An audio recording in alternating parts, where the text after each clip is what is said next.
I can only tell you about times that I was uncertain, and the most fearful time in my life was when I had just turned 18, and I didn't know whether I was ever going to get out of prison again.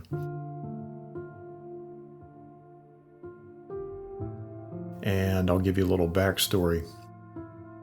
From the time I was 16 up until 18, I had caught 2 charges for drinking and driving. And once I turned 18, I started working at Bob Evans, and I started paying toward my fines to where I could get my license back. So I remember being real excited about that, and I had almost had it paid off. So I don't know what had happened, but I ended up calling my girlfriend on the phone, and she told me that it was over. So I went from being excited and happy to feeling completely miserable and devastated within just that moment.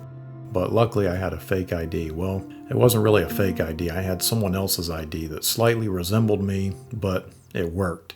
I was able to buy alcohol with it, and I even went to bars and drank. So I'm in the bar, depressed, dwelling on my girlfriend breaking up with me, and I'm drinking heavily. And at some point in the night, I remember calling my friend up, and probably because I was yearning some acceptance, they ended up coming to the bar, and I ended up buying them alcohol and drugs, and we got drunk and high together. Anyway, we ended up taking the party back to this girl's house that he's with, and they were friends, but I liked her, and I thought she liked me. Her name was Jody. We were both drunk and high, so I made a pass at her, and she rejected me. And I don't know if I became belligerent or if she got mad because I came on to her, but she ended up offering to drive me home. So we all piled into the car, and I'm in the back seat, and we're heading to my apartment. And either I spent all my money that night or I lost it, because I remember looking to see how much I had left, and it was only like $2 and some change. And at this time, other things were also crumbling in my life. It wasn't just those 2 doses of rejection or the fact that I blew my whole paycheck. It was the fact that I didn't have any real friends. I felt used and manipulated, and just a culmination of the fact that I didn't know what I was walking into once I got home, which version of my dad I was going to get. I felt helpless. Hopeless. So I decided to kill myself that night, at that moment. And leading up to this point, I had contemplated it many times, but for whatever reason, I didn't go through with it. But at that time, I was ready to end it all right then and there. So I'm sitting in the back seat, and I'm thinking, okay, I'm going to do it, but how? I don't know of a bridge nearby I can jump off of, and I don't have a gun.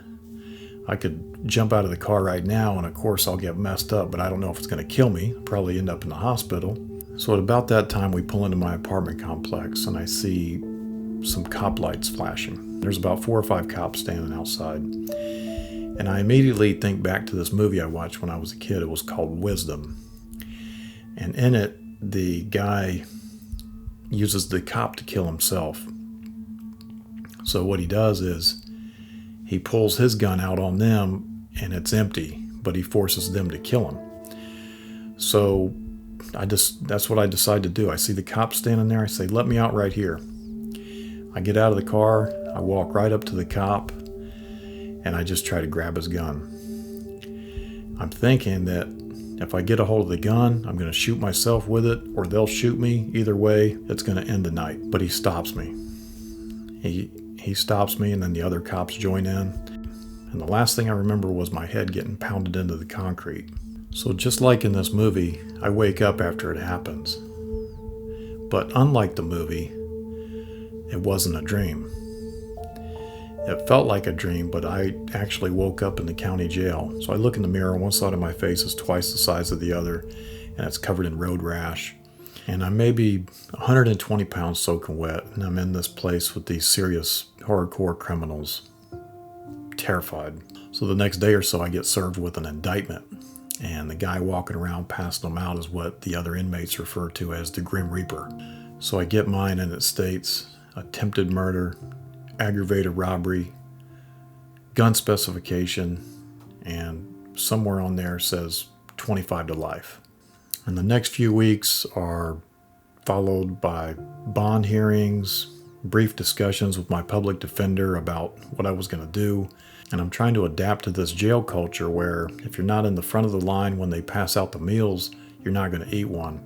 The way they did it is if there's 20 inmates in the cell, they pass out 20 plates. Even if some people are grabbing 2 or 3, they still just pass out 20. And sometimes even if you made it in front of the line, you'd still have to fight for your tray. I say all that to say this. That was the scariest time of my life because it was so uncertain. The only thing I could focus on was survival, and it was all self-inflicted. And ironically, the reason I was in there was because I was trying to throw my life away. But once I was in there, my life was the only thing that mattered at that point. Sometimes bad circumstances can bring uncertainty and fear. But once that's embraced, it can introduce you to someone you never knew. Yourself.